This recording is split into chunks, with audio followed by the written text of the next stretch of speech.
Hello guys, welcome to my YouTube channel. কেমন আছো তোমরা? এখন আমরা কথা বলবো ইন্ডিয়ান এবং ইন্টারন্যাশনাল সিনেমার বেশ কিছু লেটেস্ট আপডেটস নিয়ে। তো চলো ভিডিওটা শুরু করা যাক। আজকের প্রথম যেটা আপডেট সেটা হলো অ্যাটলিকে নিয়ে। তো কিছুদিন আগে আপডেট উঠে এসেছিল যে দাবাং 4 হচ্ছে এবং তার জন্য সালমান খান অ্যাটলির সাথে মিটিং করেছে। কিন্তু এখন আরবাজ খান এটার উপর পুরোপুরি ক্ল্যারিফিকেশন দিয়ে দিয়েছে যে এরকম কোনো মিটিং হয়নি এবং আরবাজ খান আর্লির সাথে কখনো তার দেখাও হয়নি। এবং এই সিনেমাটা কখনো দাবাং 4-এর কথা এখন ভাবাটা পুরো বেকার। এখন সেই সিনেমাটি হবে না এবং এটা পুরোপুরি গুজব ছিল যে অ্যাটলির সাথে সালমান খান কাজ করতে চলেছে, এরকম কোনো মানে কথা হয়নি। তো এটা পুরোপুরি রিউমার ছিল, এটা জানিয়ে দিয়েছে সে আরবাজ খান এবং এই খবরটা পুরোপুরি মিথ্যে এটাও সে বলেছে। এটা কনফার্ম হয়ে গেছে যে অ্যাডলির সাথে সালমান খানের কোনো কথাই হয়নি দাবাং 4 নিয়ে। তো দেখা যাক পরে এটা কিছু হয় নাকি এগোয় নাকি, এটাই দেখার বিষয়। তো দেখা যাক কি হয়। আজ পরের ব্যাপারটা প্রভাসকে নিয়ে। তো প্রভাসের আপকামিং সিনেমা মানে রাজা সাহেব, যে সিনেমাটা আমরা সংক্রান্তি 2025-এ দেখতে পেতে চলেছি। তো এই সিনেমার যে প্রডিউসার মানে বিশ্বর প্রসাদ, সে জানিয়েছে যে এই সিনেমাটা একটা ভিজুয়াল স্পেকটাকেল হতে চলেছে। ইয়েস, সেটা জানিয়েছে যে এটা একটা ভিজুয়াল মানে সারপ্রাইজ হতে চলেছে এই সিনেমাটি। তো দেখা যাক কতটা ভিএফএক্সটা হেভি হয়। এর পরের আপডেটটা ফাহাদ ফাসিলকে নিয়ে। তো ফাহাদ ফাসিলের আপকামিং দুটো সিনেমা, যে সিনেমাগুলিকে প্রডিউস করছে মানে এস এস রাজামৌলি।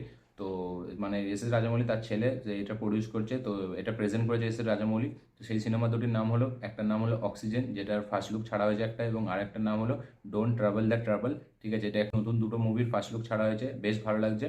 এবং এই সিনেমাগুলিকে প্রডিউস করছে মানে এস এস রাজামৌলির ছেলে এতে অ্যাসোসিয়েটেড আছে এবং রাজমৌলি এটাকে প্রেজেন্ট করেছে। ফাহাদ ফাসিলের আপকামিং দুটো সিনেমা, তো এবারে দেখা যাক সিনেমা দুটো কেমন হয়। অক্সিজেন বলে যে সিনেমাটি, আমার মনে হয় কোথাও না কোথাও গিয়ে একটা ভালো সিনেমা হতে চলেছে।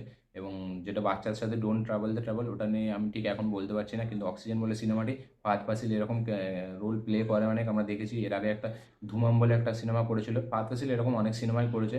ঠিক আছে, ট্রান্স বলে একটা সিনেমা আছে তার। তো সেই সব ক্যারেক্টার বেশ ভালো প্লে করে। তো এবার দেখা যাক ফাইনালি সিনেমাগুলি কেমন হয়, টিজার টেলারটি কবে আসে। আজের পরের আপডেটটা রামচরণকে নিয়ে। তো কিছুদিন আগে আমি একটা আপডেট দিয়েছিলাম যে রামচরণের 16তম সিনেমা মানে বুচ্চিবাবু সানা, যে সিনেমাটিকে ডিরেক্ট করছে, যে সিনেমাতে আমরা ফিমেল লিড হিসেবে জাহ্নবী কাপুরকে দেখতে পেতে চলেছি। তো শোনা গেছিলো এই সিনেমাটির নাম নাকি পেডি, কিন্তু এখন সেটা কনফার্ম হয়ে গেছে যে না, এই সিনেমাটির নাম পেডি না, এটা একটা রুমার ছিল। এবং এই সিনেমার যে অফিসিয়াল টাইটেল সেটা 20 মার্চ জানিয়ে দেওয়া হবে। একটা ইভেন্ট হবে RC16-এর জন্য, যেখানে মেগাস্টার চিরঞ্জীবী গেস্ট হিসাবে থাকবে। তো সেখানে এর অফিসিয়াল টাইটেলটা রিভিল করা হবে। তো পেডি যে টাইটেলটা ছিল এটা, সেটা মিথ্যে, সেটা একটা রুমার ছিল। তো এরকমই আপডেট উঠে এসেছিল, তখন অনেকটাই হয়েছিল, সেই জন্য আমি এই আপডেটটা দিয়েছিলাম। কিন্তু এখন পুরো কনফার্ম হয়ে গেছে যে না, এটা এই টাইটেল না, টাইটেল 20 তারিখে জানানো হবে। তো দেখা যাক এর টাইটেলটা কি হয়। আজ পরের ব্যাপারটা হলিউড থেকে।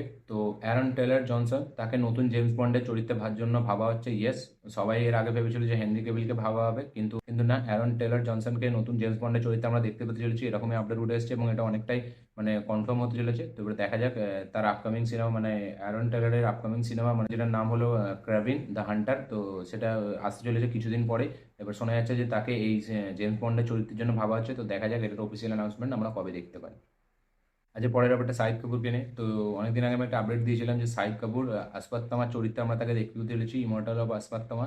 তো সেই সিনেমার এবার অফিসিয়াল অ্যানাউন্সমেন্ট করে দেওয়া হয়েছে এবং প্রাইম ভিডিওতে কালকে, যেহেতু প্রাইম ভিডিওর একটা অ্যানাউন্সমেন্ট ছেড়েছিল যেটা আমি আগের ভিডিওতেই বললাম, তো সেই জন্য এই সিনেমাটারও ফার্স্ট লুক, এই সিনেমাটার একটা পোস্টার এবং অফিসিয়াল অ্যানাউন্সমেন্ট করে দেওয়া হয়েছে। এবং এতে আমরা লিড চরিত্রে শাহিদ কাপুরকে দেখতে পেতে চলেছি। ইয়েস, সিনেমাটির নাম হলো আসপাত্তামা দ্য সাগা কন্টিনিউস এবং এই সিনেমাটিকে ডিরেক্ট করছে সচিন রবি এবং এতে মেন লিড চরিত্রে আমরা দেখতে পেতে চলেছি শাহিদ কাপুরকে। এবং এই সিনেমাটিকে প্রডিউস করছে পূজা এন্টারটেনমেন্ট, মানে যারা বাড়ি মেয়ে ছোটো মিয়া কে প্রডিউস করছে, তারা এই সিনেমাটি প্রডিউস করছে। এবং এই সিনেমাটি আমার যতটা মনে হয় যেটা ভিকি কৌশলকে নিয়ে হবে বলেছিল, যে ইমর্টাল ও আসপাত্তামা, তো সেই সিনেমাটিকে হয়তো মানে ঘুরিয়ে ফিরিয়ে নাম চেঞ্জ করে এবং ডিরেক্টর চেঞ্জ করে এই সিনেমাটি আনা হচ্ছে। এবং এই সিনেমাটি আল্লু অর্জুনকে অফার করা হয়েছিল কিছুদিন আগে, আমরা শুনেছিলাম অনেকদিন আগে যে আল্লু অর্জুনকে ওই আসপাত্তামার সিনেমাটির জন্য অফার করা হয়েছিল, কিন্তু সেও সেটা রিজেক্ট করে দিয়েছিল। এবং প্রথমে যে ইমর্টাল ও আসপাত্তামা, যেটা বিকি কৌশলকে নিয়ে বানানোর কথা ছিল, যেটাকে ডিরেক্ট করেছিল মানে ডিরেক্ট করার কথা ছিল আদিত্য ধারে, যে উড়ি ডিরেক্ট করেছে, তো সেই সিনেমাটি হয়নি, কোনো সেই সিনেমাটি অনেক কারণের জন্য হয়নি। এবং সেই সিনেমাটিরও নাম ছিল এটা ইমর্টাল ও আসপাত্তামা। এবং পরে এই সিনেমাটি হয়তো মানে সেই স্টোরিটাই হয়তো চেঞ্জ করে দ্য আসপাত্তামা দ্য সাগা কন্টিনিউস এটা করেছে। এবং এতে এখন চেঞ্জ হয়ে গেছে, মানে শাহিদ কাপুরকে আমরা লিড চরিত্রে দেখতে পেতে চলেছি এবং এই কাজের অফিসিয়াল অ্যানাউন্সমেন্ট করে দিয়েছে যেটা হচ্ছে। এবার দেখা যাক কেমন হয় এবং শাহিদ কাপুরকে এই রোলটাই কেমন মানায়, এটাই দেখার বিষয়। তো দেখা যাক টিজার ট্রেলারটা কবে আসে এবং এই সিনেমাটি কবে রিলিজ হয়। আজ পরের ব্যাপারটা আবার রামচরণকে নিয়ে। তো রামচরণের আপকামিং সিনেমা মানে গেম চেঞ্জার, যেটা ডিরেক্ট করছে শঙ্কর, যাতে আমরা কিয়ারা আডবাণীকেও দেখতে পেতে চলেছি। তো এই সিনেমাটির ওটিটি রাইটস অ্যামাজন প্রাইম কিনে নিয়েছে। ইয়েস, অ্যামাজন প্রাইমের কাছে এই সিনেমাটির ওটিটি রাইটস আছে এবং পোস্ট থিয়েটিক্যাল রিলিজ এই সিনেমাটিকে আমরা অ্যামাজন প্রাইমে দেখতে পেতে চলেছি। আজকের পরের ব্যাপারটা রাজমৌলিকে নিয়ে। তো রাজমৌলি যখন একটা ইভেন্টে সে জানিয়েছে যে RRR সেই সিনেমার জন্য স্ক্রিপ্টটা তিনি অলরেডি কাজ করছেন। তো যখন এটা ক্র্যাক হয়ে যাবে সে অবশ্যই RRR 2 বানাবে, তো তার জন্য সে কাজ করছেন স্ক্রিপ্টের ওপর। তো এবার দেখা যাক, এবং এই সিনেমাটি যদিও হয় এখন আমরা অনেক পরে দেখতে পাবো, কারণ এখন এসএসএমই 29টাই হতে হতে আমরা মনে হয় 2027 হয়ে যাবে। তো তারপরে হয়তো আমরা এই সিনেমাটি দেখতে পাবো। তবে হ্যাঁ, এটা যে RRR 2 সে বানাবে এরকম সে জানিয়েছে। তো এবার দেখা যাক ফাইনালি তার অফিসিয়াল আলোচনা আমরা কতদিন পর দেখতে পাই।